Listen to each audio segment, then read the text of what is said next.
तो प्यारे बच्चों, एक बार फिर से आप सबका स्वागत है एकदम ही नए लेक्चर में इलेक्ट्रोस्टैटिक्स 2 के, जहां आज के लेक्चर में हमें जो टॉपिक कवर करना है that is properties of a conductor. Properties of a conductor. और विश्वास करो बच्चों, विश्वास करो, शायद ये इलेक्ट्रोस्टैटिक्स 2 का सबसे बेहतरीन लेक्चर लगेगा आपको। क्यों? क्योंकि इलेक्ट्रोस्टैटिक्स 2 में ये लेक्चर नहीं है, ये फील है। ये क्या है बच्चों? तो आज पूरी क्लास बस एक फीलिंग है जो अगर हमने ले ली, जो अगर हमारे पास आ गई, तो लिटरली हमारे आने वाले सारे चैप्टर्स या हमारे सारे कॉन्सेप्ट्स बहुत ही अच्छे लगने लगेंगे हमको। अब ध्यान से देखो मैं क्या फील कराना चाहता हूँ तुमको कंडक्टर्स के बारे में। तो एक एक करके मैं 8 प्रॉपर्टीज बताने वाला हूँ कंडक्टर की, और हर प्रॉपर्टी के पीछे एक कारण जरूर होगा। उस कारण के साथ हम उन प्रॉपर्टीज को डिस्कस करेंगे। तो देखते हैं कि तुम कितने बेहतरीन तरीके से फील कर पाते हो, और मैं पूरी कोशिश करूंगा कि मैं बहुत ही प्यारी फीलिंग आपको दे सकूं। तो एक एक करके शुरू करते हैं बहुत ही बेसिक सी प्रॉपर्टी से। आखिर कंडक्टर कैसा होता है? कैसा भी हो सकता है बच्चों, उसके शेप साइज से हमको कोई लेना देना नहीं है। सॉलिड हो सकता है, हाँ सर। हॉलो हो सकता है, हाँ सर। पर एक चीज याद रखनी है, जो फर्स्ट प्रॉपर्टी कहती है वो ये है कि कंडक्टर्स में हमेशा जो इलेक्ट्रॉन्स होते हैं, कंडक्टर्स के जो इलेक्ट्रॉन्स होते हैं वो फ्री होते हैं मूव करने के लिए। सारे इलेक्ट्रॉन्स फ्री होते हैं नहीं, लेकिन इलेक्ट्रॉन्स फ्री होते हैं मूव करने के लिए। आपको ये कॉन्सेप्ट बहुत अच्छे से सीखना हो तो आपको इसी चैनल पे आपको सॉलिड स्टेट का एक लेक्चर मिल जाएगा, electrical properties and magnetic properties, chemistry में मिलेगा आपको। आप वहां जाके देख सकते हो कि आखिर कैसे इलेक्ट्रॉन फ्री हो जाते हैं कंडक्टर में मूव करने के लिए, और वो कंडक्शन में रोल प्ले करना शुरू कर देते हैं। तो जो सबसे पहली प्रॉपर्टी है वो क्या है? बिल्कुल कंप्लीट स्टेटमेंट समझना बच्चों, कंप्लीट स्टेटमेंट समझना। तो पहली प्रॉपर्टी कहती है बच्चों कि कंडक्टर्स में electrons are always free to move, electrons are always free to move but within the boundary of a conductor. एक चीज याद रखो, कोई भी इलेक्ट्रॉन जो कंडक्टर के अंदर फ्री है वो उस कंडक्टर की बाउंड्री को छोड़ के खुद से बाहर नहीं जा सकता है, लेकिन हम अपने वहां पे हमें अलग अलग तरीकों का यूज करना पड़ेगा। अगर एक नॉर्मली कंडक्टर रखा हुआ है, आइसोलेटेड कंडक्टर है, मान लो कैसा कंडक्टर है? आइसोलेटेड। सर आइसोलेटेड का मतलब जिसको बाकी किसी से कोई कॉन्टेक्ट नहीं है। तो ऐसे कंडक्टर में जो इलेक्ट्रॉन्स होते हैं वो फ्री होते हैं मूव करने के लिए, पर विद इन द सरफेस या फिर विद इन द बाउंड्री, वो बाउंड्री को कभी क्रॉस नहीं कर सकते हैं। पहला पॉइंट बहुत ही सिंपल सा था और इसमें कुछ खास ऐसा समझाने लायक नहीं है। तो मुझे लगता है सेकंड पॉइंट की तरफ चलते हैं जो ज्यादा मजेदार होने वाला है। पहले प्रॉपर्टी के बाद ही सेकंड प्रॉपर्टी समझ में आएगी। तो पहली प्रॉपर्टी बहुत तरीके से लिखो आप लोग अपनी कॉपी में कि in a conductor electrons are always free to move. In a conductor electrons are always free to move within the boundary of a conductor, शाबाश बच्चों, पहला पॉइंट लिख लिया आपने। और पहला पॉइंट अगर आपको समझना हो, मैंने खुद कहा है, मैं खुद कह रहा हूं, अगर आपको पहला पॉइंट भी जानना है कि ऐसा क्यों होता है तो उसका भी रीजन है, पर इसका रीजन मैं यहाँ नहीं सिखा रहा हूँ। विश्वास करो, आप केमिस्ट्री के लेक्चर में जाओ जहाँ आपने इलेक्ट्रिकल एंड मैग्नेटिक प्रॉपर्टीज पढ़ा हुआ है, वहां आपको इसका रीजन मिल जाएगा। मुझे और बहुत अच्छे रीजन देने हैं अभी आपको, बहुत अच्छे रीजन देने हैं, तो मैं छोटे से कॉन्सेप्ट पर जाने की कोशिश नहीं कर रहा हूं। अब सेकंड प्रॉपर्टी शुरू करते हैं, conductor in electric field. Second property के बारे में हम बात कर ले पहले ही। क्या होता है कंडक्टर पर जब हम उसे एक्सटर्नल फील्ड में या फिर इलेक्ट्रिक फील्ड में रखते हैं? मेरी बात बहुत ध्यान से समझना। मान लो ये कंडक्टर है और इसको मैंने किसी एक्सटर्नल इलेक्ट्रिक फील्ड में रखा है। अच्छा, कोई कंफ्यूजन छोटी सी भी नहीं रखना अपने अंदर। देखो ध्यान से क्या होने वाला है। अगर मैंने इस कंडक्टर को एक्सटर्नल इलेक्ट्रिक फील्ड में रखा है और मैंने कंडक्टर को बाहर से कोई चार्ज नहीं दिया है, देखो दो बातें होती है। कंडक्टर को चार्ज देना एक अलग कॉन्सेप्ट होगा, कंडक्टर को इलेक्ट्रिक फील्ड में रखना एक अलग कॉन्सेप्ट होगा। और शायद 8वां पॉइंट जब हमारे पास आता होगा तो मैं एक साथ इलेक्ट्रिक फील्ड में रखे हुए कंडक्टर को चार्ज दूंगा और तब सिखाऊंगा कि आखिर तब क्या हो रहा होता। फिलहाल मैंने कोई चार्ज नहीं दिया है कंडक्टर को, सिर्फ अपने कंडक्टर को उठा के ले गया हूं और इलेक्ट्रिक फील्ड में ले जाके रख दिया हूं। मुझे ये भी नहीं पता है कि वो फील्ड यूनिफॉर्म है कि नॉन यूनिफॉर्म, पर क्या होगा मुझे ये जरूर पता है। अच्छा, इसको आप हॉलो मत समझो, ये हॉलो सॉलिड कुछ भी हो सकता है। लो मैं इसे कर देता हूं ताकि आप कंफ्यूजन में ना रहो कि सर आप तो हॉलो कंडक्टर पढ़ा रहे हो। नहीं, मैं कैसा भी हूं, मैं कुछ भी पढ़ा रहा हूं। देखो ध्यान से क्या हुआ। जैसे ही इलेक्ट्रिक फील्ड में हमारा कंडक्टर रखा जाता है बच्चों, अब आप फर्स्ट प्रॉपर्टी फिर से याद करो। फर्स्ट प्रॉपर्टी क्या कहती है बच्चों? फर्स्ट प्रॉपर्टी कहती है कि electrons in conductor are free to move, electrons in conductor are free to move. तो जैसे ही तुमने इलेक्ट्रिक फील्ड में किसी कंडक्टर को ले जाके रखा, क्या होगा? ध्यान से सुनो, क्या होगा? जो भी इलेक्ट्रॉन्स है इस कंडक्टर में, इलेक्ट्रॉन्स हमेशा फील्ड से दूर जाना चाहते हैं, मतलब वो इलेक्ट्रिक फील्ड से ऑपोजिट डायरेक्शन में मूव करना शुरू कर देंगे। और जब वो इलेक्ट्रिक फील्ड से ऑपोजिट डायरेक्शन में मूव करना शुरू करेंगे तो यहाँ एक्यूमुलेट करने लगेंगे हमारा नेगेटिव चार्ज। यहाँ क्या आ जाएगा बच्चों हमारे पास? Negative charge. और उसी तरीके से क्योंकि इलेक्ट्रॉन्स यहीं से तो गए हैं उधर, तो यहाँ क्या बनना शुरू हो गया होगा बच्चों? Positive charge. जैसे ही ऐसा होगा, सुनते रहो पूरी कहानी, देखो कितना मजा आने वाला है। जैसे ही ऐसा होगा कि इलेक्ट्रॉन्स उस तरफ गए, प्रोटॉन्स बोलना गलत हो जाएगा बच्चों, इलेक्ट्रॉन्स उस तरफ गए और पॉजिटिव चार्ज इस तरफ एक्यूमुलेट हुआ, क्या फिर से पॉजिटिव और नेगेटिव चार्ज के बीच एक और फील्ड बनेगी? बिल्कुल बनेगी सर। उस दूसरी फील्ड की डायरेक्शन सर पॉजिटिव से नेगेटिव की तरफ, इसको हम लोग बोलते हैं इंड्यूस्ड फील्ड। क्या बोलते हैं? ई इंड्यूस्ड। ये पहले से नहीं थी, ये बाहर की फील्ड की वजह से आने वाली फील्ड है, इसलिए इसका नाम पड़ेगा इंड्यूस्ड फील्ड। मैंने पहले भी कहा था, अगर आपके घर में कभी रेडियो बज रहा हो और आप रोटी वोटी बना रहे हो और मान लो उसमें कोई भी गाना बज रहा है, मान लो चिकनी चमेली बज रहा है, तो कुछ देर में आप भी चिकनी चमेली गाने लगते हो। तो चिकनी चमेली गाने के पीछे ऐसा नहीं है कि आपने इरादा था, आपका मन था कि आप गाना गाओ, उस गाने ने आपको इंड्यूस कर दिया था, उस गाने ने आपको इंड्यूस किया था। वैसे ही इलेक्ट्रिक फील्ड, जो एक्सटर्नल इलेक्ट्रिक फील्ड है, उसमें जैसे ही मेरा कंडक्टर आता है, जैसे ही मेरा कंडक्टर आता है, कंडक्टर के इलेक्ट्रॉन्स फील्ड से उल्टी तरफ और पॉजिटिव चार्ज फील्ड की डायरेक्शन में एक्यूमुलेट करते हैं। और जब वो एक्यूमुलेट करेंगे तो पॉजिटिव से नेगेटिव की तरफ एक फील्ड बनेगी। इसमें कोई समस्या नहीं सर। अभी मेरी बात सुनो, बहुत छोटी होगी ये इंड्यूस्ड फील्ड अभी इस एक्सटर्नल कैपिटल ई के सामने।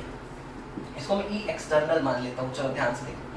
तो क्योंकि एक्सटर्नल फील्ड के सामने इंड्यूस वाली फील्ड काफी छोटी है, अभी भी इलेक्ट्रॉन्स पीछे जाते रहेंगे, पॉजिटिव चार्ज आगे आता रहेगा, और ऐसा तब तक होता रहेगा, ऐसा तब तक होता रहेगा जब तक इंड्यूस्ड फील्ड की मैग्नीट्यूड, इंड्यूस्ड फील्ड का मैग्नीट्यूड और ज्यादा नहीं हो जाए, काफी ज्यादा ना हो जाए। एक समय ऐसा आएगा, एक समय ऐसा आएगा कि इंड्यूस्ड इलेक्ट्रिक फील्ड बहुत स्ट्रांग हो चुकी होगी। कितनी स्ट्रांग हो चुकी होगी सर, ये तो बताओ।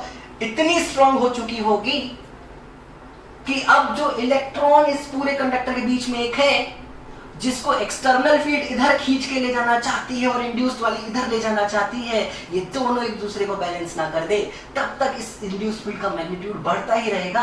और लास्ट में क्या होगा, ध्यान से देखो, लास्ट में ये होने वाला है, लास्ट में ये होने वाला है कि जब E induced exactly E external के बराबर हो जाता है, जब E induced external electric field के एग्जैक्टली बराबर हो जाएगा, अब फर्दर इलेक्ट्रॉन्स का मूवमेंट बंद हो चुका होगा। अब फर्दर इलेक्ट्रॉन्स का मूवमेंट बंद हो चुका होगा। तुम्हारा कंडक्टर कुछ ऐसा हो गया होगा, ध्यान से देखो, कि इधर एक्यूमुलेट कर गया होगा नेगेटिव चार्ज, इधर एक्यूमुलेट कर गया होगा पॉजिटिव चार्ज। पर ध्यान से देखो, मैंने कहा था सॉलिड है। कैसा है भाई? सॉलिड है। अंदर कोई इलेक्ट्रिक फील्ड यानी कि नेट इलेक्ट्रिक फील्ड क्या बन गई होगी? जीरो बन गई होगी। देखो ध्यान से भाई, ई इंड्यूस्ड और ई एक्सटर्नल एक दूसरे को पूरी तरीके से कैंसिल कर देती होंगी, और net electric field inside a conductor when placed in external electric field कितनी निकल के आई बच्चों? जीरो निकल के आई है। याद करो, इलेक्ट्रोस्टैटिक 1 में कई बार मैंने शायद इस चीजों का यूज किया है, इस शब्द का यूज किया है कि कंडक्टर के अंदर कभी इलेक्ट्रिक फील्ड नहीं होती है, कंडक्टर के अंदर कभी इलेक्ट्रिक फील्ड नहीं हो सकती है। क्यों नहीं हो सकती है?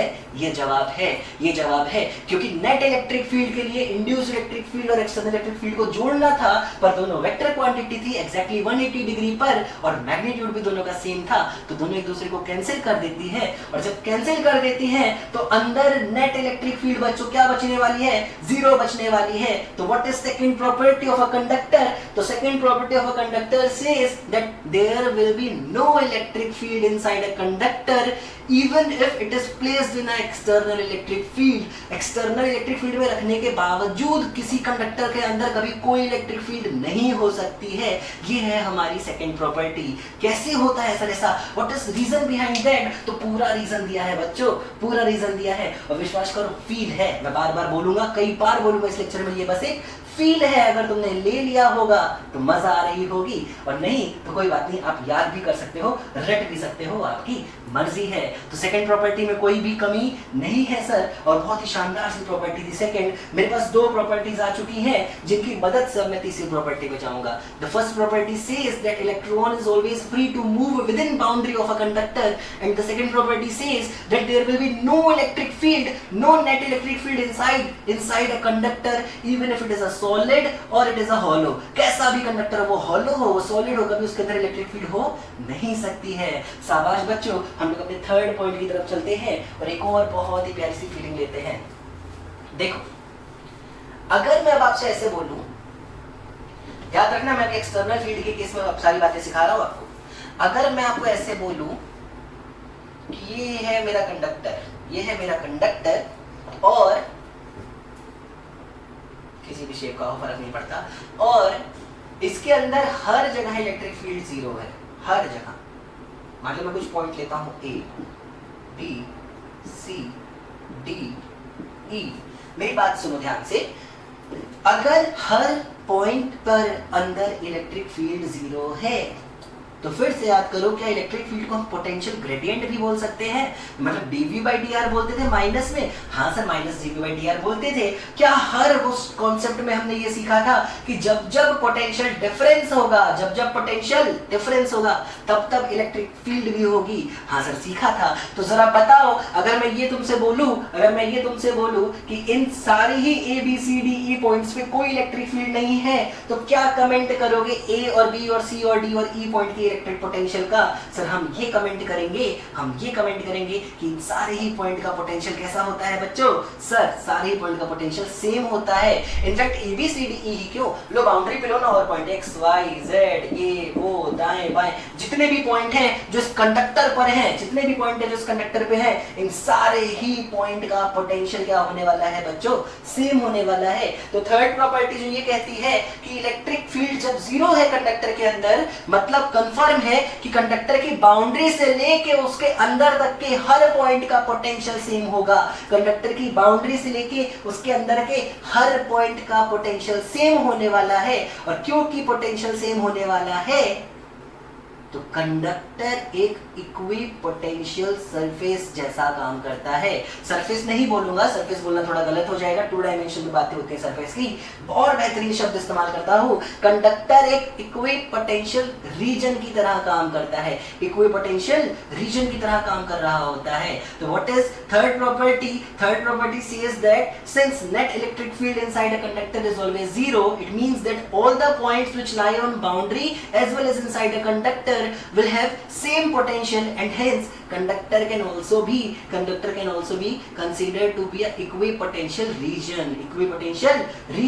अब देखो ध्यान से सर, बहुत ही अच्छा पॉइंट आपने सिखाया है कि कंडक्टर इक्विपोटेंशियल रीजन की तरह काम कर रहा होता है। तो आखिर चौथा पॉइंट क्या होगा सर? चौथा पॉइंट समझते हैं भाई, चौथा पॉइंट समझते हैं। बिल्कुल ध्यान से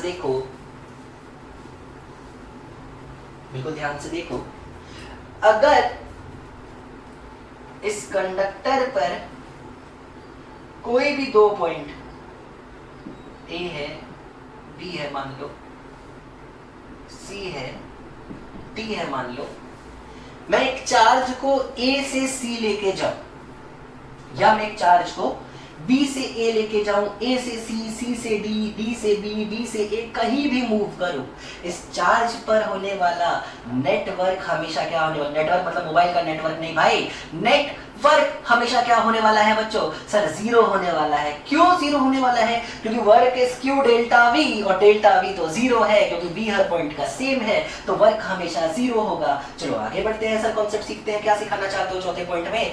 वर्क का एक और फॉर्मूला होता है बच्चों, F vector dot S vector, या फिर F S cos थीटा। अगर मैग्नीट्यूड के टर्म्स में बात करें, F S cos theta. Work तब ही जीरो हो सकता है जब या तो फोर्स ना लगे, क्या इलेक्ट्रिक इलेक्ट्रोस्टैटिक फोर्स इस पॉइंट पे नहीं लग सकता, ये तो बाहर है ना भाई, यहाँ तो फोर्स लग रहा होगा। हाँ सर, यहाँ पे ए से बी गए तो डिस्प्लेसमेंट नहीं हुआ, डिस्प्लेसमेंट भी हुआ है सर। अगर फोर्स भी लगा है, डिस्प्लेसमेंट भी हुआ है, तो वर्क जीरो कब हो सकता है? जब cos थीटा खुद जीरो हो जाए, जब cos थीटा खुद जीरो हो जाए। और cos थीटा जीरो कब होता है सर? 90 डिग्री पे होता है। कब होता है सर? 90 डिग्री पे होता है। मेरे क्या कहना चाहते हो सर? सुनो, तुम हर समय चाहे ए से सी ले जाओ या कहीं भी ले जाओ, हमेशा टेंजेंट की डायरेक्शन में मूव कर रहे हो ना अपने चार्ज को। हमेशा कैसी डायरेक्शन में मूव कर रहे हो बच्चों?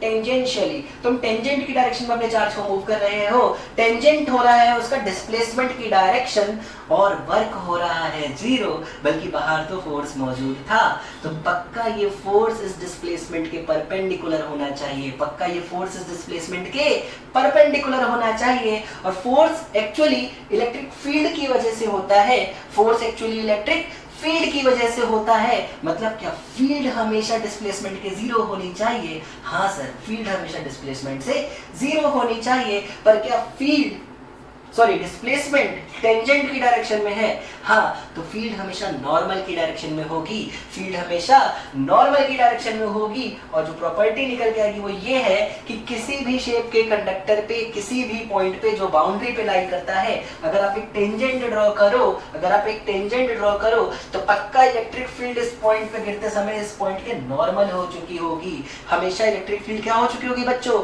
नॉर्मल हो चुकी होगी। पहले भी ये प्रॉपर्टी तुमको लिखवाई थी मैंने, और आज उसका रीजन एग्जैक्ट क्या है वो भी तुमको दे रहा हूँ। क्या कहती है ये प्रॉपर्टी? ये प्रॉपर्टी कहती है सर कि किसी भी कंडक्टिंग बॉडी पर जब बाहर से इलेक्ट्रिक फील्ड गिरेगी, किसी भी कंडक्टिंग बॉडी पर जब बाहर से इलेक्ट्रिक फील्ड गिरती है, तो इलेक्ट्रिक फील्ड हमेशा उस कंडक्टर के सरफेस के परपेंडिकुलर होती है। ये सेम कॉन्सेप्ट मैंने सिखाया था जब मैंने तुमको इक्विपोटेंशियल सरफेस पढ़ाया था, और आज मैंने आपको ये जरूर बताया है कि एक कंडक्टर खुद इक्विपोटेंशियल रीजन की तरह काम कर रहा होता है। मतलब कंडक्टर पर जब भी कोई एक्सटर्नल फील्ड आके गिरने वाली है, वो इलेक्ट्रिक फील्ड हमेशा उस कंडक्टर की सरफेस के परपेंडिकुलर होने वाली है। तो चलो एक बार अभी तक की पूरी समरी समझते हैं हम लोगों ने आखिर क्या क्या सीखा, और एक क्वेश्चन करेंगे उस पर ताकि हमारा कॉन्फिडेंस और ज्यादा हो जाए। तो पहला पॉइंट हमको ये कहता था कि the electrons inside conductor are always free to move within boundary of a conductor। एक इलेक्ट्रॉन जो कंडक्टर के अंदर है और वो फ्री है, तो वो इलेक्ट्रॉन कंडक्टर की बाउंड्री में कहीं भी घूम सकता है, उसके लिए उसको पूरी परमिशन दी गई है कंडक्टर के द्वारा। सेकेंड पॉइंट ये कहता था कि जब भी हम किसी कंडक्टर को इलेक्ट्रिक फील्ड मिलाकर रखते हैं, डजंट मैटर कि वो फील्ड यूनिफॉर्म है कि वो नॉन यूनिफॉर्म है, हमेशा इलेक्ट्रॉन्स कुछ इस तरीके से जाके अपने आप को अलाइन कर लेंगे कि नेट इलेक्ट्रिक फील्ड हमेशा कंडक्टर के अंदर क्या बचे बच्चों? जीरो बने। क्या बने बच्चों? जीरो बने। अब नेट इलेक्ट्रिक फील्ड अगर जीरो है, तो थर्ड पॉइंट ने हमको ये सिखाया कि जितने भी पॉइंट्स कंडक्टर की बाउंड्री या कंडक्टर के अंदर आने वाले हैं, इन सभी पॉइंट्स का पोटेंशियल क्या होने वाला है बच्चों? सेम होने वाला है। और अगर सभी पॉइंट का पोटेंशियल सेम होता है, तो हम एक कंडक्टर को इक्विपोटेंशियल रीजन भी बोल सकते हैं। बच्चों एक काम जरूर करना, हर एक पॉइंट जो मैं बताता चलता हूँ उसके बाद मैं उसको सही से समझा भी रहा हूँ, तो आप प्लीज वीडियो पॉज करके उसे नोट करो, तब सेकेंड पॉइंट, तब थर्ड पॉइंट, तब फोर्थ पॉइंट की तरफ बढ़ो, वो बेहतर रहेगा। और जो चौथा और आखिरी पॉइंट मैंने अभी तक मैं आपको सिखाया है, वो कहता है बच्चों कि क्योंकि कंडक्टर के हर पॉइंट का पोटेंशियल सेम है, तो पोटेंशियल डिफरेंस किसी भी दो पॉइंट, चाहे वो अंदर के दो हो चाहे वो बाउंड्री के दो हो, हमेशा जीरो होने वाला है। मतलब कोई वर्क नहीं करना पड़ेगा कंडक्टर के अंदर किसी चार्ज को एक पॉइंट से दूसरे पॉइंट पर मूव कराने के लिए। ये भी एक इंपॉर्टेंट पॉइंट है। चाहो तो फोर्थ इसको और फिफ्थ नेक्स्ट को लिख सकते हो। कोई वर्क नहीं करना पड़ेगा किसी एक्सटर्नल चार्ज को कंडक्टर के एक पॉइंट से दूसरे पॉइंट तक मूव कराने के लिए, जब तक मेरा कंडक्टर आइसोलेटेड है। सर ये आइसोलेटेड वर्ड बहुत बार बोल दिया आपने, मुझे समझाओ, अभी कुछ देर और रखो, पक्का समझाऊंगा। अभी बस इतना समझो, आइसोलेटेड का मतलब होता है सेपरेट करके अलग रखा हुआ है, इसका बाकी दुनिया से कोई लेना देना नहीं है, बाकी किसी और कंडक्टर से लेना देना नहीं है। चलो ठीक है, तो और क्या सीखा सर हमने सीखा कि अगर वर्क डन जीरो है, मतलब फोर्स जीरो होना चाहिए, पर फोर्स तो क्यों ही था बाउंड्री पे, अंदर नहीं था भले ही। अगर वर्क डन 0 है तो डिस्प्लेसमेंट 0 होना चाहिए, पर डिस्प्लेसमेंट भी था टेंजेंट की डायरेक्शन में। अगर वर्क डन 0 है तो पक्का फोर्स और डिस्प्लेसमेंट के बीच का एंगल 90 होना चाहिए। हाँ, यही सच रहा होगा। और अगर ये सच रहा होगा तो हमेशा टेंजेंट की डायरेक्शन में था डिस्प्लेसमेंट, तो नॉर्मली हो रहा होगा फोर्स, और जहां फोर्स वहां फील्ड। इसका मतलब हमेशा इलेक्ट्रिक फील्ड जब किसी कंडक्टर की बाउंड्री पर गिरती है या बाउंड्री से निकलती है, वो उस बाउंड्री के परपेंडिकुलर डायरेक्शन में होगी, वो उस बाउंड्री के परपेंडिकुलर डायरेक्शन में होगी। तो इन सारे पॉइंट्स को बच्चों अच्छे से नोट करो और एक बहुत ही प्यारा सा क्वेश्चन करने की कोशिश करते हैं। क्वेश्चन भी कुछ सिखा के जाएगा, इसी इंतजार में बस 1 मिनट के अंदर वापस लौटता हूं मैं। तो देखो बच्चों, एक बहुत ही प्यारा सा क्वेश्चन आप सबके सामने है। हमारे पास एक कंडक्टर है जो सॉलिड कंडक्टर लेके चलो, कोई फर्क नहीं पड़ता। एक सॉलिड कंडक्टर है जिसके सेंटर से 4 मीटर दूर एक पॉइंट चार्ज कैपिटल क्यू रखा हुआ है। इस सेंटर से 4 मीटर की दूरी पे पॉइंट चार्ज कैपिटल क्यू रखा हुआ है, और ये कैपिटल क्यू चार्ज की वजह से सवाल कह रहा है, ध्यान से देखो क्या है सवाल, बताओ what is net electric field at point A and what is induced electric field at point A. बहुत ही आसान और बहुत ही कॉन्सेप्चुअल सवाल है, देखना ध्यान से। तुमसे 2 चीजें पूछी गई है। ये ए पॉइंट जो है ये कंडक्टर के अंदर मौजूद है, सेंटर से 3 मीटर पे, सेंटर से 3 मीटर पर मौजूद है ये पॉइंट ए, और तुमको इस ए पॉइंट पे नेट इलेक्ट्रिक फील्ड बताना है और इंड्यूस्ड इलेक्ट्रिक फील्ड बताना है। बहुत आसान है सर, बहुत आसान। पहले सवाल का जवाब तो ऐसे आंख बंद करके दे रहे हैं, शर्म आती है देते हुए, शर्म आती है बोलते हुए कि नेट इलेक्ट्रिक फील्ड तो पक्का क्या होने वाली है भाई, 0। क्यों होने वाली है सर? अरे यार, एक पॉइंट है जो कंडक्टर के अंदर है, और अंदर के हर पॉइंट पे फील्ड क्या होती है बच्चों? 0 होती है। तो शाबाश बच्चों, पहला पार्ट तो हमने बहुत जल्दी कर लिया। तो सिखाना क्या था सर आपको? दूसरा पार्ट। क्या सिखाना था बच्चों? दूसरा पार्ट। देखो ध्यान से, दूसरे पार्ट में क्या बोला गया है, what is induced electric field at point A, what is induced electric field at point A. सिर्फ इंड्यूस्ड पूछ रहा है। क्या अगर तुमने ध्यान से पहले लेक्चर देखा है तो क्या ई इंड्यूस्ड प्लस ई एक्सटर्नल ही ई नेट होता है? हाँ सर, ई इंड्यूस्ड प्लस ई एक्सटर्नल ही ई नेट होता है। क्या ई नेट 0 के बराबर है? हाँ सर, ई नेट 0 के बराबर है। तो मैं ऐसे नहीं बोल सकता कि E induced is negative of E external.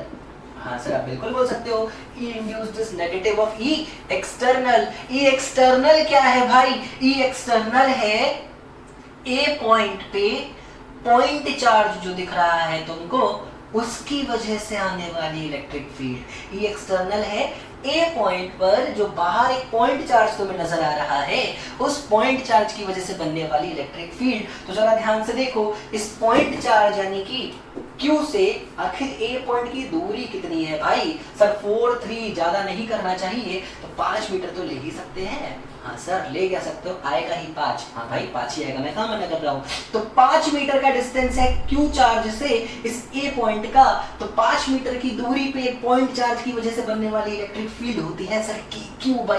का ये फॉर्मूला सुन रखा था? हाँ सर, बिल्कुल सुन रखा था। तो देखो ध्यान से, ई इंड्यूस कितना निकल के आ जाएगा? ई इंड्यूस आ जाएगा नेगेटिव ऑफ के क्यू बाई 5² के बराबर। तो माइनस का के क्यू बाई 25। सर माइनस क्या शो करता है? माइनस शो करता है कि पॉजिटिव चार्ज की वजह से अगर इलेक्ट्रिक फील्ड इस डायरेक्शन में आती तो इंड्यूस इलेक्ट्रिक फील्ड इस डायरेक्शन में है। डायरेक्शन का खेल है इस माइनस की मदद से, और नेट इलेक्ट्रिक फील्ड 0 हो जा रही होती, इंड्यूस इलेक्ट्रिक फील्ड ये निकल के आ गई। ऐसे बेटा, क्या मैं किसी भी पॉइंट पे अंदर तुमसे इंड्यूस इलेक्ट्रिक फील्ड पूछ लूं, क्या तुम निकाल पाओगे? हाँ सर, निकाल पाएंगे। बस इसी बात की खुशी है कि तुम निकाल पाओगे। और एक और क्वेश्चन करते हैं इलेक्ट्रिक पोटेंशियल वाला, ताकि हमारा कॉन्फिडेंस और भी ज्यादा हो जाए। तो देखो ध्यान से नेक्स्ट क्वेश्चन। तो ठीक है बच्चों, देखो जो हमारा नेक्स्ट क्वेश्चन है वो ऑलमोस्ट पिछले क्वेश्चन जैसा ही है कुछ, कि सेंटर से 4 मीटर पर एक पॉइंट चार्ज कैपिटल क्यू रखा हुआ है, और सेंटर से 3 मीटर ऊपर कंडक्टर के अंदर एक पॉइंट है ए। आखिर इस ए पॉइंट का इलेक्ट्रिक पोटेंशियल कितना होने वाला है, हमको ये पता करना है। तो calculate potential of point A. ठीक है, अब ध्यान से समझो, पूरा कॉन्सेप्ट सिखाता हूँ, बिल्कुल ध्यान से समझो। आखिर होता क्या है, सबसे पहले तो समझो, अगर ये पॉजिटिव चार्ज है और हम जानते हैं अंदर नेट फील्ड जीरो है, तो सिर्फ इस पॉजिटिव चार्ज की वजह से तो फील्ड जीरो नहीं है, क्योंकि अभी अभी पिछले क्वेश्चन में निकाला था हमने, पॉजिटिव चार्ज की वजह से तो आई थी भाई KQ/25, याद करो। तो फिर नेट फील्ड जीरो क्यों हुई होगी? क्योंकि पक्का इस पॉजिटिव चार्ज ने इस कंडक्टर में मौजूद पहले से फ्री इलेक्ट्रॉन्स को रीडिस्ट्रीब्यूट कर दिया होगा, कुछ इस तरीके से कि जो इलेक्ट्रॉन्स है वो यहाँ कहीं एक्यूमुलेट कर जाते होंगे, ज्यादा यहाँ कहीं एक्यूमुलेट कर जाते होंगे, और इसी का पॉजिटिव यहाँ पे एक्यूमुलेट कर जाता होगा। तभी तो इस Q की वजह से A पे फील्ड इधर आई थी, तो पॉजिटिव नेगेटिव की कॉम्बिनेशन की वजह से फील्ड इधर बन जाती होगी। हाँ सर, मैं आपकी ये बात से बिल्कुल सहमत हूँ। तो अच्छी बात है, सहमत तो होना ही पड़ेगा। अब सुनो कहानी। जब मैं A पॉइंट के पोटेंशियल की बात करने वाला हूँ, ये जो कॉन्सेप्ट था ये पिछले सवाल का था अभी तक, अब मैं कॉन्सेप्ट पे आता हूँ अपने इस सवाल की। तो A पॉइंट पे A पर भी इलेक्ट्रिक पोटेंशियल तीन चीजों की वजह से है। कितनी चीजों की वजह से है? एक तो इस Q चार्ज की वजह से इस पॉइंट का कुछ पोटेंशियल होगा, दूसरा इस पॉजिटिव चार्ज की वजह से इसका कुछ पोटेंशियल होगा। ये पॉजिटिव कैसे डिस्ट्रीब्यूट हुआ है एग्जैक्टली मुझे अभी आइडिया नहीं है, एकदम ध्यान देना, पर डिस्ट्रीब्यूशन अच्छा है इतना मुझे पता है। तीसरा, इस नेगेटिव चार्ज की वजह से भी इस A पॉइंट पे कुछ ना कुछ पोटेंशियल होगा।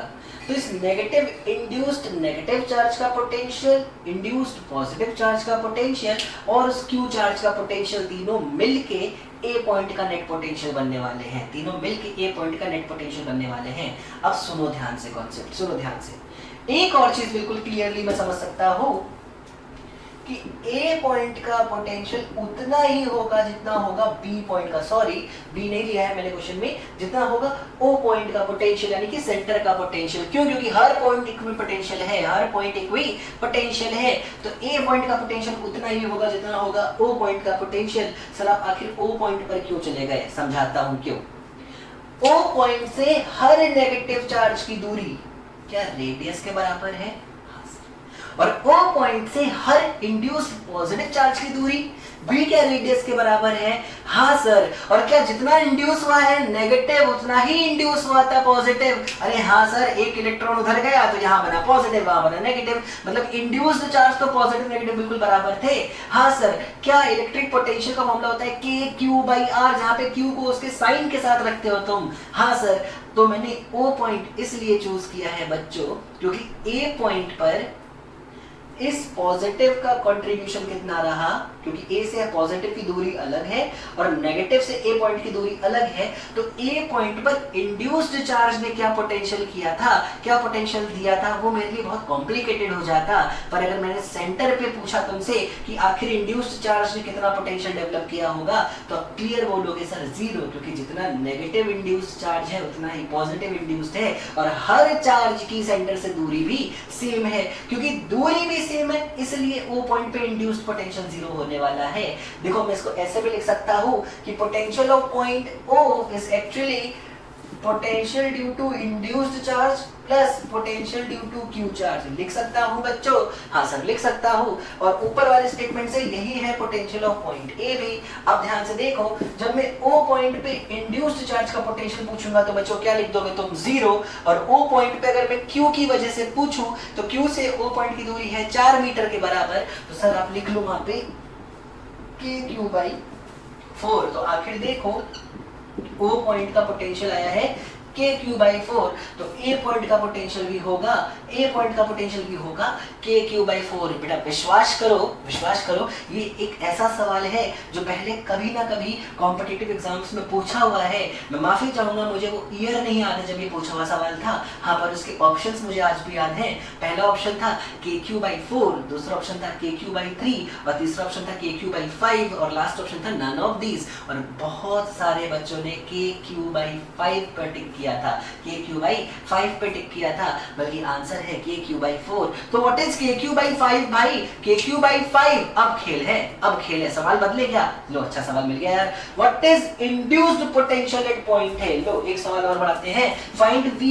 Induced at point A point पे इंड्यूस्ड चार्ज की वजह से कितना पोटेंशियल है फाइंड करो। देखो ध्यान से, A पॉइंट पे Q की वजह से पोटेंशियल होगा KQ/5 के बराबर। भाई A पॉइंट पे Q की वजह से पोटेंशियल कितना होगा बच्चों? सर KQ/5 के बराबर। और A पॉइंट पे टोटल पोटेंशियल क्या निकल के आया है बच्चों? सर KQ/4 के बराबर। KQ/4 is total potential at point A, KQ/5 is potential due two point charge. तो KQ/4 minus KQ/5 is actually induced charge की वजह से आने वाला A पॉइंट पे पोटेंशियल। क्या तुम ये सवाल समझ पाए? हाँ सर समझ पाए। तो देखो ये दो क्वेश्चंस हो गए, एक नहीं ये दो अच्छे क्वेश्चंस हो गए, और दोनों ही क्वेश्चन बहुत ही कॉन्सेप्चुअल और बढ़िया थे। तो इनको अच्छे से नोट करो और मैं आता हूँ कंडक्टर की फर्दर और प्रॉपर्टीज के साथ तुम्हारे सामने। तो इतना चीज अच्छे से अपनी कॉपी में बच्चों नोट कर लो। चलो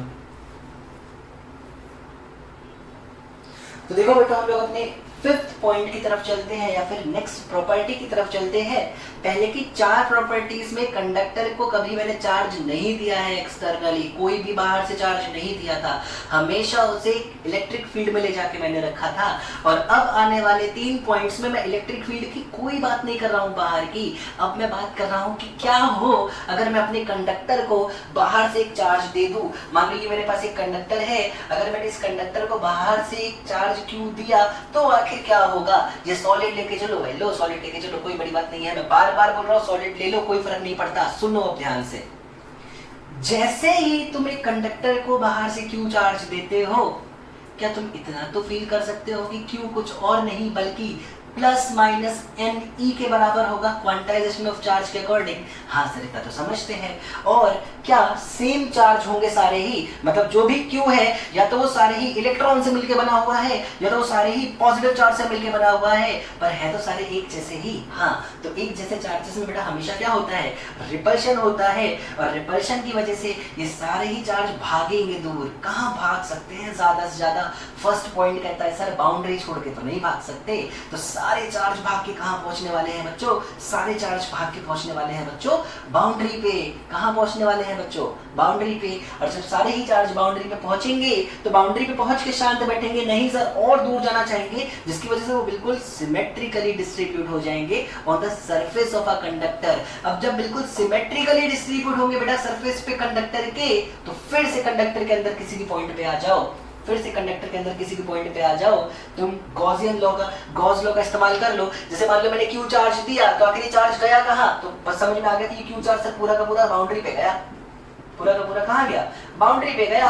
चलो अगर पूरा का पूरा चार्ज बाउंड्री पे गया तो सेंटर से x डिस्टेंस पे मैं इलेक्ट्रिक फील्ड पूछूं, क्या तुम कहोगे सर एक गॉसियन सरफेस बनाइए यहाँ पे? लो बना दिया। इस गॉसियन सरफेस के अंदर कितना है? कितना है चार्ज? Sir zero. कितना है चार्ज? Sir zero. और अगर चार्ज ही जीरो है तो फ्लक्स जीरो, और फ्लक्स जीरो है तो इसका मतलब ये हुआ कि फील्ड वहां पर क्या होने वाली है? जीरो होने वाली है। इस केस में फील्ड वहां पर क्या होने वाली है बच्चों? जीरो होने वाली है इस केस में। सर क्या जब जब फ्लक्स जीरो होगा तो फील्ड जीरो होगी? नहीं, ऐसा नहीं होता है। गलत कॉन्सेप्ट सीख मत लेना, आगे आने वाले चैप्टर में उस पॉइंट पर भी उतरूंगा। शायद आज के लेक्चर में उस कॉन्सेप्ट को नहीं सिखाऊंगा, पर याद रखना जरूरी नहीं है फ्लक्स जीरो है तो फील्ड जीरो है, पर इतना समझो कि क्योंकि नेट चार्ज अंदर का जीरो है तो गॉस लॉ लगा के देखूंगा तो फ्लक्स जीरो होगा। चलो बिल्कुल सेंटर की बात कर लेते हैं। इस सेंटर की तो हर चार्ज से दूरी सेम है, तो हर चार्ज की वजह से हर चार्ज की वजह से फील्ड भी सेम होगी और डायरेक्शन ऑपोजिट मिलेंगी, तो कैंसिल होके अभी भी इस कंडक्टर के अंदर नेट इलेक्ट्रिक फील्ड क्या होने वाली है? जीरो होने वाली है। तो बच्चों तुम एक कंडक्टर को एक्सटर्नल फील्ड में रख दो या एक कंडक्टर पे बाहर से कोई चार्ज लाके छोड़ दो, उस कंडक्टर के अंदर नेट इलेक्ट्रिक फील्ड हमेशा क्या होगी? जीरो होगी। और ऐसा करने के लिए ही, ऐसे भी समझ सकते हो कि ऐसा करने के लिए ही एक्सटर्नल चार्ज हमेशा बाहर जाके सरफेस पे अपने आप को डिस्ट्रीब्यूट कर लेता है। क्या सर हमेशा सिमेट्रिकली डिस्ट्रीब्यूट करता है? नहीं, यही तो सिखाना है इस पॉइंट में।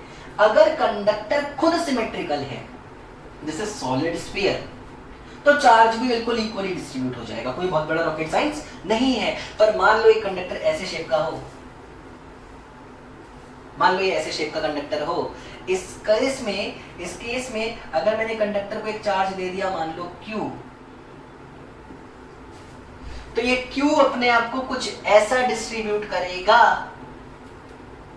कि जो फ्लैट सरफेस होंगे ना बच्चों, वहां पे चार्ज की डेंसिटी कम हो जाती होगी, और जो कर्व आएगा वहां पे डेंसिटी बढ़ जाती होगी। जैसे फ्लैट है तो थोड़ा दूर कर देता हूं, ये थोड़ा दूर कर देता हूँ, ये दूर कर देता हूँ, यहाँ पे डेंसिटी बढ़ा देता हूँ, ये ज्यादा कर्व है। तो जैसा कर्व उसके अकॉर्डिंग यहाँ पे चार्ज की डेंसिटी डिस्ट्रीब्यूट हो जाती है। मतलब याद रखना, तुमको एक चीज अगर याद आ रही होगी, रेडियस ऑफ कर्वेचर जो सर्कुलर मोशन में पढ़ा था, हमने कहा था एक छोटा सा पार्ट काट के देखोगे किसी भी क्लोज सरफेस का, तो वो किसी ना किसी सर्कल का पार्ट दिखेगा। अगर उस सर्कल का रेडियस आर के बराबर है तो याद रखो, इसमें बहुत क्वेश्चन बनता है, sigma is always proportional to 1/r। Sigma is always proportional to 1/r।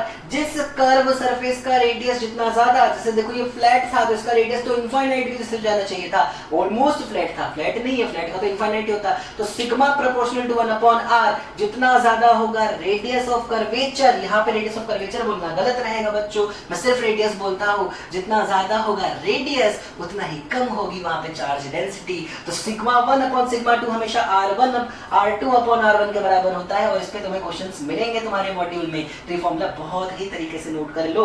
क्या है सर, एक बार फिर से रिपीट कर दूं, फिफ्थ प्रॉपर्टी। तो फिफ्थ प्रॉपर्टी कहती है कि अगर हमने कभी किसी कंडक्टर को चार्ज दिया, अगर हमने कभी किसी कंडक्टर को एक्सटर्नली चार्ज दिया, तो वो चार्ज उसके सरफेस पे जाके खुद को डिस्ट्रीब्यूट करेगा कुछ इस तरीके से कि नेट इलेक्ट्रिक फील्ड अभी भी कंडक्टर के अंदर बच्चों जीरो रहेगी, और नेट इलेक्ट्रिक फील्ड अगर जीरो रहेगी तो चार्ज का डिस्ट्रीब्यूशन सिमेट्रिक होगा अगर कंडक्टर सिमेट्रिक है, और अनसिमेट्रिक होगा कहीं ज्यादा कहीं कम अगर कंडक्टर अनसिमेट्रिक है। तो कहां ज्यादा कहां कम ये पता करने के लिए हमको चार्ज की डेंसिटी के बारे में समझना था, और समझना था एक कॉन्सेप्ट को जिसको हम लोग रेडियस ऑफ कर्वेचर के नाम से सर्कुलर में पढ़े थे। तो जितना ज्यादा कर्व होगा उतनी ज्यादा होगी चार्ज की डेंसिटी, और जितना सरफेस फ्लैट होगा उतनी कम होगी वहां पे चार्ज की डेंसिटी। तो ये हो गया हमारा फिफ्थ पॉइंट। हम चलते हैं अपने सिक्स्थ पॉइंट की तरफ। देखो ध्यान से, देखो ध्यान से, सिक्स्थ पॉइंट क्या है समझो।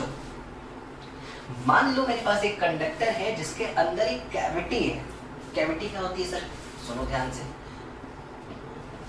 ये है मान लो मेरा एक कंडक्टर रैंडम, और ये है इसके अंदर की एक कैविटी। मतलब ये पार्ट तो सॉलिड है, पर ये अंदर क्या है बच्चों, ये एक होल है, कैविटी है, जहां कुछ भी नहीं है, वहां पे वैक्यूम है, समझ लो कुछ नहीं है। तो ये भी बाउंड्री बनी ना भाई, ये भी बाउंड्री है।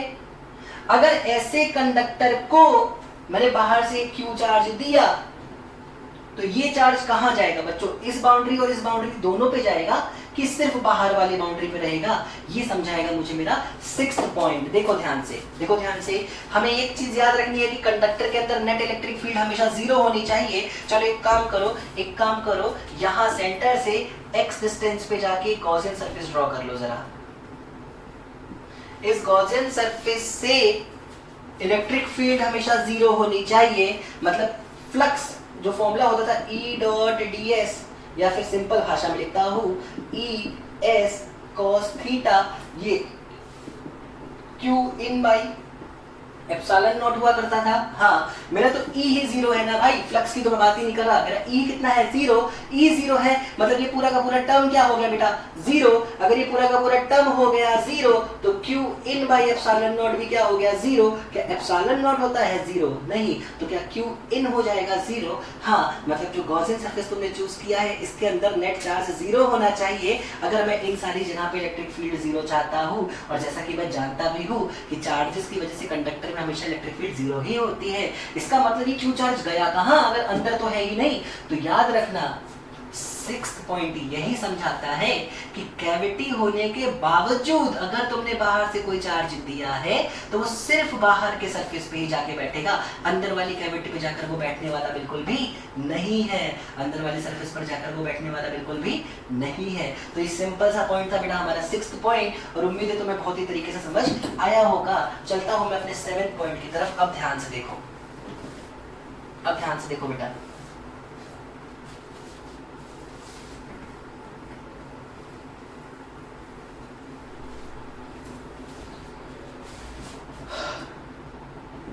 सेवन पॉइंट में मैं क्या करता हूं, मेरे कंडक्टर में एक कैविटी मान लेता हूं, और अब मैं कैविटी के अंदर ले जाके पहले से क्यू चार्ज रखता हूं। भाई ये मैंने चार्ज कंडक्टर को नहीं दिया है, मैंने कैविटी में एक चार्ज क्यू रखा है। क्या होगा, अब ध्यान से सुनो।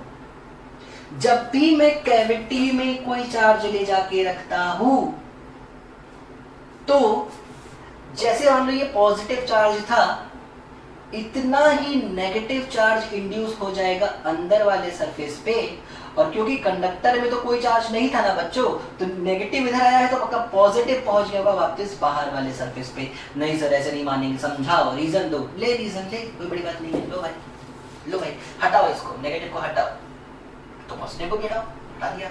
एक गॉसियन सरफेस बनाओ बेटा, लो ये गॉसियन सरफेस है। कहाँ है ये गॉसियन सरफेस? सर कंडक्टर के अंदर है ये गॉसियन सरफेस। तो इस गॉसियन सरफेस से इलेक्ट्रिक फील्ड जीरो होगी भाई। कंडक्टर के अंदर इलेक्ट्रिक फील्ड क्या होती है बच्चों?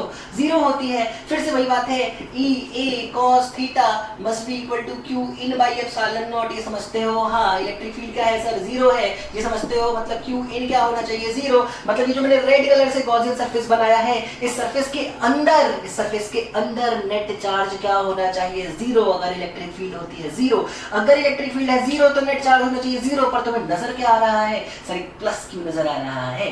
तो प्लस क्यू तो अकेला जीरो नहीं हो सकता जब तक उसको कौन ना मिले भाई? माइनस क्यू ना मिले। जिंदगी बर्बाद होने के लिए जोड़ी होनी जरूरी है, ध्यान से समझो। तो प्लस क्यू के पास एक माइनस क्यू का होना जरूरी है। क्या माइनस क्यू अंदर आ सकता है? नहीं सर, माइनस क्यू आएगा कहां से? सर कंडक्टर के ही तो फ्री चार्ज देंगे माइनस क्यू। पर क्या एक प्रॉपर्टी थी, पहली प्रॉपर्टी जो कहती है कि बाउंड्री तो छोड़ ही नहीं सकता चार्ज, बाउंड्री तो छोड़ नहीं सकता। तो माइनस क्यू कंडक्टर ने ही दिया है, पर कहां? सिर्फ बाउंड्री पर लाके। तो सारा का सारा माइनस क्यू यहां आ गया। अब अगर कंडक्टर से माइनस क्यू इस बाउंड्री पे गया है और मैं एग्जैक्टली बाहर एक गॉसियन सरफेस बना लूं, कहां बना लूं बच्चों? बाहर एक गॉसियन सरफेस बना लूं, तो इस गॉसियन सरफेस के अंदर नेट चार्ज क्या? प्लस क्यू है। कंडक्टर न्यूट्रल है, हाँ। अंदर एक पॉइंट चार्ज है प्लस क्यू, हाँ। तो टोटल चार्ज प्लस क्यू है ना भाई? टोटल चार्ज प्लस क्यू है, तो इस प्लस क्यू की वजह से इलेक्ट्रिक फील्ड होगी ना। इलेक्ट्रिक फील्ड होगी तो क्यू इन इस बार हम जीरो लिखने वाले नहीं है। क्यू इन हम लोग इस बार जीरो नहीं लिखने वाले हैं। तो इसका मतलब प्लस क्यू और माइनस क्यू के अलावा एक और चार्ज होना चाहिए जो कि एग्जैक्टली माइनस क्यू को खत्म कर दे, और वो हो जाएगा बाहर आने वाला प्लस क्यू। तो ध्यान से सुनो, मैंने यहाँ कौन कौन सी प्रॉपर्टी यूज की है? फर्स्ट, फिफ्थ, और अभी जो नई वाली प्रॉपर्टी सीख रहा हूं वो है इंडक्शन वाली। तो फर्स्ट प्रॉपर्टी के अकॉर्डिंग चार्ज जो है वो बाउंड्री पर रहेगा, ये बात क्लियर हुई।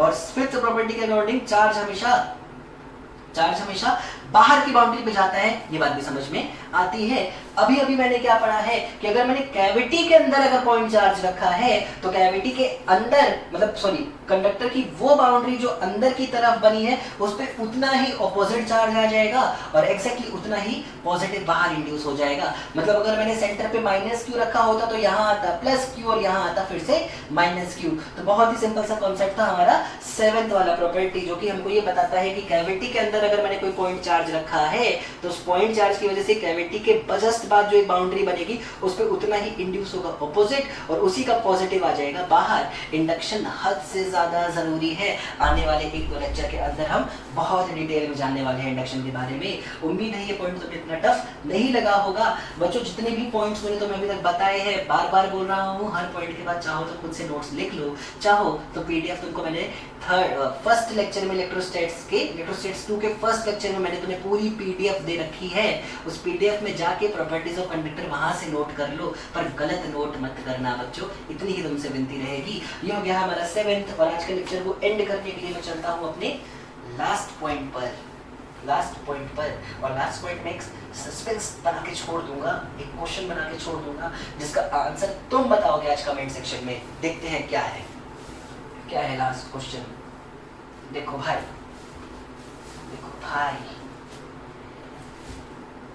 अब की इलेक्ट्रिक फील्ड में मैंने एक कंडक्टर रखा,